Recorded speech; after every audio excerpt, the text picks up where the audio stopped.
హైడ్రా రంగనాథ్ పై Raghunandan fire అవుతున్నారు. ఎఫ్టీఎల్లో ఉన్న ఏ నిర్మాణమైనా సరే కూల్చాల్సిందే అంటున్నారు. ఫాతిమా కాలేజ్ను కూడా కూల్చాల్సిందే అంటూ రఘునందన్ డిమాండ్ చేస్తున్నారు. అసదుద్దీన్, అక్బరుద్దీన్ ఎవరైనా సరే చట్టం ముందు సమానమేనని, ఫాతిమా కాలేజ్ కూల్చడానికి హైడ్రా రంగనాథ్కి ఏదైనా ఇబ్బంది ఉంటే ఉండొచ్చు, కానీ మేం మాత్రం విడిచిపెట్టమంటున్నారు. ఫాతిమా కాలేజ్ని కూల్చేదాకా న్యాయస్థానాల్లో పోరాడతామంటున్నారు రఘునందన్తో మా ప్రతినిధి శ్రీధర్ ఫేస్ టు ఫేస్ ఒకసారి చూద్దాం. సార్, మీరు ఇట్లున్నారు కానీ తప్పట్లేదు. హైడ్రా ఫాతిమా కాలేజ్ విషయంలో ముందుకెళ్ళేది అక్కడ చాలామంది చదువుకుంటున్నారు కాబట్టి, పేద విద్యార్థులే ఉన్నారు కాబట్టి దాన్ని కూలగొట్టం అనే విధంగా ఒక ప్రెస్ నోట్ రిలీజ్ చేసింది. ఎట్లా చూస్తారు సార్? సో రంగనాథ్ అనేటువంటి ఒక ఐపీఎస్ ఆఫీసర్కి చట్టం ముందు అందరే సమానం అనేటువంటి విషయాన్ని మరిచిపోయి, అదేదో మైనార్టీ కాలేజ్ కాబట్టి ఆడ స్టూడెంట్స్ ఉన్నారు కాబట్టి, సుప్రీంకోర్టు అట్లా చెప్పలేదు. సుప్రీంకోర్టు ఏం చెప్పింది, చట్టం ఏం చెప్పింది అంటే చట్టం ముందు అందరూ సమానమనే చెప్పింది.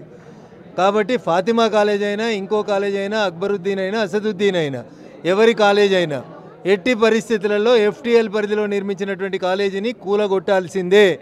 ఒకవేళ ఆయనకి ఏమైనా ఇబ్బంది ఉంటే మేము న్యాయస్థానాలను ఆశ్రయిస్తాం. ఖచ్చితంగా కాలేజీ కూలగొట్టేంత వరదాకా భారతీయ జనతా పార్టీ పక్షాన పోరాడతాం. ఇంకా వేరే ఇష్యూలకు సంబంధించి కూడా ప్రభుత్వ భూములు కూడా ఇదే విధంగా మారే అవకాశం ఉంది. వాళ్ళు కూడా మేము ట్రస్టులకు ఇంకా దేని పేరు మీద నడిపిస్తున్నామనే చర్చ కూడా కొంత మొదలైంది. అట్లాంటిదేమో అందుకనే ఎఫ్టీఎల్ కానీ, బఫర్ జోన్ కానీ సుప్రీంకోర్టు గైడ్లైన్స్ ప్రకారం మీరు స్వచ్ఛంద సేవా కార్యక్రమాలు చేసినా, అనాథ ఆశ్రమాలు నడిపినా, పాఠశాలలు నడిపినా, కళాశాలలు నడిపినా బఫర్ జోన్లో ఎఫ్టీఎల్లో నిర్మించిన ప్రతి కట్టడాన్ని కూలగొట్టమని సుప్రీంకోర్టు చెప్పింది. మరి రంగనాథ్ గారు సుప్రీంకోర్టు మాట వింటాడా లేదా ఇంకేమైనా వింటాడా అనేది రంగనాథ్ గారు తేల్చుకోవాలి. దానికి ఇంకా ప్రెస్ నోట్లు రిలీజ్ చేసి ప్రజల్ని రెచ్చగొట్టే కార్యక్రమం చేయొద్దని నేను రంగనాథ్ గారికి ఈ సందర్భంగా సూచించదలుచుకున్నాను. Thank you sir. ఇది అసలు హైడ్రాకు సంబంధించి అందరికీ ఒకే విధంగా న్యాయం ఉంటుంది. సుప్రీంకోర్టు గైడ్ లైన్స్ కూడా ప్రత్యేకమైన పరిమితులు ఏమీ ఉండవు. ఎవరైనా సరే అటు ప్రభుత్వ స్థలాన్ని అయినా కుంటలు ఎవరు ఆక్రమించిన దాన్ని కూలగొట్టిందేనని చెప్పి కూడా సుప్రీంకోర్టు తీర్పు తెలుపుతుంది. కాబట్టి ఎందుకు అట్లా పక్షపాత వైఖరి కూడా అవలంబిస్తున్నారు? ఖచ్చితంగా కూడా ఫాతిమా కాలేజ్ కూల్చాల్సిందే, లేకపోతే తమ న్యాయస్థానాలను ఆశ్రమిస్తామని చెప్పి కూడా ఎంపీ రఘునందన్ రావు అంటున్నారు. కెమెరామ్యాన్ గజపతో శ్రీధర్, RTV, హైదరాబాద్. చట్టం ముందు అందరూ సమానులే, అక్బరుద్దీన్కి, అసదుద్దీన్కి ఏం సపరేట్గా చట్టాలు ఉన్నాయా అనేది రఘునందన్ వాదన. బీజేపీ వాదన ఇది మాకు కనిపిస్తుంది. ఖచ్చితంగా మేము కోర్టుకు వెళ్తాం, న్యాయస్థానాల్లో తేల్చుకుంటాం. మరి వీళ్ళు ఎందుకు స్పెషల్గా కన్సిడర్ చేస్తున్నారో మాకు అర్థం కావడం లేదు. మిగతా వాళ్ళందరూ ఆస్తులు ఒకలా, వీళ్ళకి మాత్రం సపరేట్గా ఆస్తులు ఒకలాగా ఎందుకు ట్రీట్ చేస్తున్నారు అనేది వీళ్ళ వాదనగా మనకు కనిపిస్తుంది. ఒకసారి రఘునందన్ అసలు గతంలో ఏమన్నారు అనేది ఒకసారి చూద్దాం. ఏది మీరు ఓవైసీ గారిది అంటున్నారు, లేకపోతే మల్లారెడ్డి గారి కాలేజ్ ఉండొచ్చు, లేకపోతే ఇంకా మనకి ఏది పల్లరాజు రెడ్డి గారి కాలేజ్ ఉండొచ్చు. ఇట్లా రకరకాల చాలా కాలేజెస్ వచ్చాయి. మాకు చాలా కాలేజెస్ మీద కంప్లైంట్లు వచ్చాయి ఎఫ్టీఎల్ లో ఉన్నాయని చెప్పేసి. బట్ పిల్లల భవిష్యత్తుని మనం దృష్టిలో పెట్టుకొని అకాడమిక్ ఇయర్ అనేది ఇప్పుడు నడుస్తున్నది. ఇప్పుడు కనుక తీసే వేలాది పిల్లలు ఏది మొత్తం రోడ్ల మీదకి వస్తారు. ఒక మెడికల్ కాలేజ్ స్టూడెంటో, ఇంజనీరింగ్ కాలేజ్ స్టూడెంటో, ఒక 10th ఎగ్జామ్ రాసేవాడు, ఇంటర్మీడియట్ చదివేవాళ్ళు చాలా మంది, చాలా కాలేజ్ మీద వచ్చాయి ఇట్లా కంప్లైంట్స్. రేపు తప్పకుండా అకాడమిక్ ఇయర్ అయిన తర్వాత వీళ్ళ ఎక్కడైతే కనుక ఇటువంటి ఉన్నాయో కంప్లైంట్స్, వాటిని తప్పకుండా హ్యాండిల్ చేసేటటువంటిది. ఏది మీరు ఓవైసీ గారిది అంటున్నారు, లేకపోతే మల్లారెడ్డి గారి కాలేజ్ ఉండొచ్చు, లేకపోతే ఇంకా మనకి ఏది పల్లరాజు రెడ్డి గారి కాలేజ్ ఉండొచ్చు. ఇట్లా రకరకాల చాలా కాలేజెస్ వచ్చాయి. మాకు చాలా కాలేజెస్ మీద కంప్లైంట్లు వచ్చాయి ఎఫ్టీఎల్ లో ఉన్నాయని చెప్పేసి. బట్ పిల్లల భవిష్యత్తుని మనం దృష్టిలో పెట్టుకొని అకాడమిక్ ఇయర్ అనేది ఇప్పుడు నడుస్తున్నది. ఇప్పుడు కనుక తీసే వేలాది పిల్లలు ఏది మొత్తం రోడ్ల మీదకి వస్తారు. ఒక మెడికల్ కాలేజ్ స్టూడెంటో, ఇంజనీరింగ్ కాలేజ్ స్టూడెంటో, ఒక 10th ఎగ్జామ్ రాసేవాడు, ఇంటర్మీడియట్ చదివేవాళ్ళు చాలా మంది, చాలా కాలేజ్ మీద వచ్చాయి ఇట్లా కంప్లైంట్స్.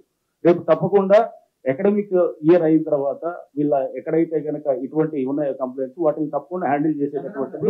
ఏది మీరు ఓవైసీ గారిది అంటున్నారు, లేకపోతే మల్లారెడ్డి గారి కాలేజ్ ఉండొచ్చు, లేకపోతే ఇంకా మనకి ఏది పల్లరాజు రెడ్డి గారి కాలేజ్ ఉండొచ్చు. ఇట్లా రకరకాల చాలా కాలేజెస్ వచ్చాయి. మాకు చాలా కాలేజెస్ మీద కంప్లైంట్లు వచ్చాయి ఎఫ్టీఎల్ లో ఉన్నాయని చెప్పేసి. బట్ పిల్లల భవిష్యత్తుని మనం దృష్టిలో పెట్టుకొని అకాడమిక్ ఇయర్ అనేది ఇప్పుడు నడుస్తున్నది. ఇప్పుడు కనుక తీసే వేలాది పిల్లలు ఏది మొత్తం రోడ్ల మీదకి వస్తారు. ఒక మెడికల్ కాలేజ్ స్టూడెంటో, ఇంజనీరింగ్ కాలేజ్ స్టూడెంటో, ఒక 10th ఎగ్జామ్ రాసేవాడు, ఇంటర్మీడియట్ చదివేవాళ్ళు చాలా మంది, చాలా కాలేజ్ మీద వచ్చాయి ఇట్లా కంప్లైంట్స్. రేపు తప్పకుండా అకాడమిక్ ఇయర్ అయిన తర్వాత వీళ్ళ ఎక్కడైతే కనుక ఇటువంటి ఉన్నాయో కంప్లైంట్స్, వాటిని తప్పకుండా హ్యాండిల్ చేసేటటువంటి. రైట్, కాలేజీలు చాలా ఉన్నాయి. ఓ పక్క మల్లారెడ్డిది అంటున్నారు, ఇలా అక్బరుద్దీన్ ఓవైసీకి సంబంధించిన కాలేజ్ అంటున్నారు. ఇలా చాలా కాలేజీలు ఉన్నాయి. ఈ నేపథ్యంలో ఇప్పుడు కాలేజీలు ఉన్న పళంగా కూల్చివేస్తే విద్యార్థుల భవిష్యత్తు ఏమవుతుందో అనేటువంటి అంశాన్ని ఆయన తెర మీదకి తీసుకొస్తున్నారు. ఖచ్చితంగా మాట్లాడిన అంశం చాలా కరెక్ట్ అంశమే. ఉన్న బలంగా కాలేజీలు కూల్చేస్తామంటే అకాడమిక్ ఇయర్ మధ్యలో ఉన్నప్పుడు సడన్గా కూల్చేస్తే విద్యార్థులు ఎక్కడికి వెళ్ళిపోతారు, ఎక్కడ చదువుకుంటారు, ఎగ్జామ్స్ ఎక్కడ రాస్తారు, మళ్ళీ వాళ్ళకి ఇంకో కాలేజ్ ఎప్పుడు జాయిన్ అవుతారు, ప్రతిదీ సమస్య అవుతుంది. మంచిగానే ఆలోచించారు. కానీ అకాడమిక్ ఇయర్ అయిపోయిన తర్వాత ఖచ్చితంగా మేము కూల్చేస్తాం, చర్యలు ఖచ్చితంగా తీసుకుంటాం అని చెప్పగలుగుతున్నారా అనేదే ఇక్కడ ఉన్నటువంటి కీలకమైనటువంటి అంశం. ఈ నేపథ్యంలో ఓవైపు బీజేపీ ఏమో వాళ్ళ కోసం ప్రత్యేకంగా మీరు ఫెసిలిటీస్ కల్పిస్తున్నారు, చట్టం అందరికీ సమానంగా అమలు చేయడం లేదు, పేదోళ్ళని కూల్చేసినప్పుడు మరి అజదుద్దీన్ ఓవైసీలకు సంబంధించి ఎందుకు కూల్చేయరు, వాళ్ళకి ఏమైనా ప్రత్యేకమైనటువంటి చట్టాలు ఉన్నాయా అనేది అక్కడ వస్తున్నటువంటి ప్రశ్న. దీనికి సంబంధించి కోర్టుకు వెళ్తామని చెప్తున్నారు. కాకపోతే ఇక్కడ ఒక విషయం రంగనాథ్ గారు ఒక విషయం క్లారిటీ ఇవ్వాలి. ఖచ్చితంగా ఫినాన్షియల్ ఇయర్ ఎడ్యుకేషనల్ ఇయర్ అయిపోయిన తర్వాత, సంవత్సరం పూర్తయి ఎగ్జామ్స్ అయిపోయిన తర్వాత ఖచ్చితంగా ఆ కాలేజీల మీద మేము చర్యలు తీసుకుంటామని గ్యారంటీగా చెప్పగలుగుతున్నారా, లేదంటే మైనారిటీలకు సంబంధించినవి పేద విద్యార్థులు చదువుకునేది కాబట్టి మేము కూల్చం అని చెప్తున్నారా? సో ఎవరి వాదన ఎలా ఉంది అనేది మనం చూస్తున్నాం. ఈ అంశానికి సంబంధించి మీ వాదన ఏంటి, మీరు ఏమనుకుంటున్నారు అనేది కూడా మీ అభిప్రాయాన్ని ఆర్టీవీతో షేర్ చేసుకోండి. ఈ విషయంలో ఫాతిమా కాలేజ్ విషయంలో ప్రభుత్వ వైఖరిని బీజేపీ తప్పుపడుతోంది, న్యాయస్థానానికి వెళ్ళి మేము సాధిస్తాం అంటున్నారు. ఈ నేపథ్యంలో మీ ఒపీనియన్ ఏంటి? ఈ విషయంలో కొంత వెసులుబాటు కల్పించడం సమంజసమా కాదా, లేదంటే కఠినంగా వ్యవహరించి కూల్చేయాలా, లేదంటే ఎగ్జామ్స్ అయిపోయిన తర్వాత విద్యార్థులకి అప్పుడు కూల్చేయాలా, లేదంటే అసలు ఇలా కాదు పేద విద్యార్థులు చదువుకుంటున్నారు కాబట్టి అది అలాగే కొనసాగించాలా, మరి మిగతా పేదవాళ్ళ పరిస్థితి ఏంటి, వాళ్ళు ఉండేటువంటి ఇల్లు కూల్చేశారు, చాలా భవనాలు కూల్చేశారు, మరి వాటి సంగతి ఏంటి? ఈ అంశాల మీద మీ అభిప్రాయాన్ని కూడా ఆర్టీవీతో షేర్ చేసుకోండి కామెంట్ రూపంలో. ఒకసారి రఘునందన్ వర్సెస్ రంగనాథ్ ఇద్దరి వర్షన్స్ ఎలా ఉన్నాయో మరొకసారి చూద్దాం. ఓవైసీ గారిది అంటున్నారు, లేకపోతే మల్లారెడ్డి గారి కాలేజ్ ఉండొచ్చు, లేకపోతే ఇంకా మనకి ఏది పల్లరాజు రెడ్డి గారి కాలేజ్ ఉండొచ్చు. ఇట్లా రకరకాల చాలా కాలేజెస్ వచ్చాయి. మాకు చాలా కాలేజెస్ మీద కంప్లైంట్లు వచ్చాయి ఎఫ్టీఎల్ లో ఉన్నాయని చెప్పేసి. బట్ పిల్లల భవిష్యత్తుని మనం దృష్టిలో పెట్టుకొని అకాడమిక్ ఇయర్ అనేది ఇప్పుడు నడుస్తున్నది. ఇప్పుడు కనుక తీసే వేలాది పిల్లలు ఇది మొత్తం రోడ్ల మీదకి వస్తారు. ఒక మెడికల్ కాలేజ్ స్టూడెంటో, ఇంజనీరింగ్ కాలేజ్ స్టూడెంటో, ఒక 10th ఎగ్జామ్ రాసేవాడు, ఇంటర్మీడియట్ చదివేవాళ్ళు చాలా కాలేజ్ నుంచి వచ్చాయి ఇట్లా కంప్లైంట్స్. రేపు తప్పకుండా అకాడమిక్ ఇయర్ అయిన తర్వాత వీళ్ళ ఎక్కడైతే కనుక ఇటువంటి ఉన్నాయో కంప్లైంట్స్ వాటిని తప్పకుండా హ్యాండిల్ చేసేటటువంటిది. ఏది మీరు ఓవైసీ గారిది అంటున్నారు, లేకపోతే మల్లారెడ్డి గారి కాలేజ్ ఉండొచ్చు, లేకపోతే ఇంకా మనకి ఏది పల్లరాజు రెడ్డి గారి కాలేజ్ ఉండొచ్చు. ఇట్లా రకరకాల చాలా కాలేజెస్ వచ్చాయి. మాకు చాలా కాలేజెస్ మీద కంప్లైంట్లు వచ్చాయి ఎఫ్టీఎల్ లో ఉన్నాయని చెప్పేసి. బట్ పిల్లల భవిష్యత్తుని మనం దృష్టిలో పెట్టుకొని అకాడమిక్ ఇయర్ అనేది ఇప్పుడు నడుస్తున్నది. ఇప్పుడు కనుక తీసే వేలాది పిల్లలు ఇది మొత్తం రోడ్ల మీదకి వస్తారు.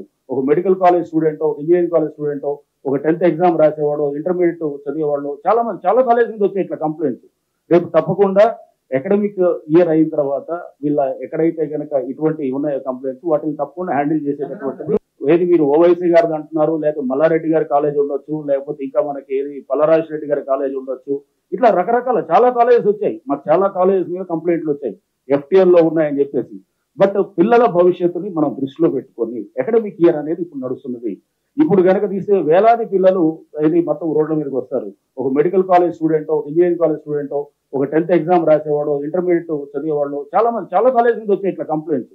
రేపు తప్పకుండా అకాడమిక్ ఇయర్ అయిన తర్వాత వీళ్ళ ఎక్కడైతే కనుక ఇటువంటి ఉన్నాయో కంప్లైంట్స్ వాటిని తప్పకుండా హ్యాండిల్ చేసేటటువంటిది. ఏది మీరు ఓవైసీ గారిది అంటున్నారు, లేకపోతే మల్లారెడ్డి గారి కాలేజ్ ఉండొచ్చు, లేకపోతే ఇంకా మనకి ఏది చట్టం ముందు అందరే సమానం అనేటువంటి విషయాన్ని మరిచిపోయి అదేదో మైనార్టీ కాలేజ్ కాబట్టి ఆడ స్టూడెంట్స్ ఉన్నారు కాబట్టి సుప్రీంకోర్టు అట్లా చెప్పలేదు.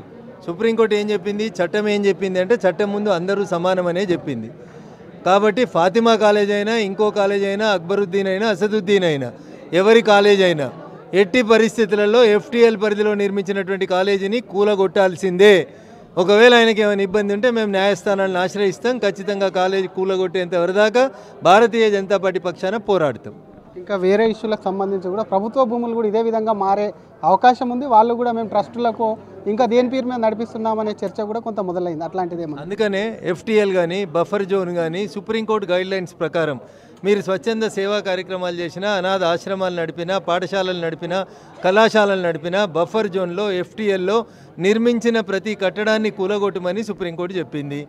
మరి రంగనాథ్ గారు సుప్రీంకోర్టు మాట వింటాడా లేదా ఇంకేమైనా వింటాడా అనేది రంగనాథ్ గారు తేల్చుకోవాలి. దానికి ఇంకా ప్రెస్ నోట్లు రిలీజ్ చేసి ప్రజల్ని రెచ్చగొట్టే కార్యక్రమం చేయొద్దని నేను రంగనాథ్ గారికి ఈ సందర్భంగా సూచించదలుచుకున్నాను. Thank you sir. ఇది అసలు హైడ్రాకు సంబంధించి అందరికీ ఒకే విధంగా న్యాయం ఉంటుంది.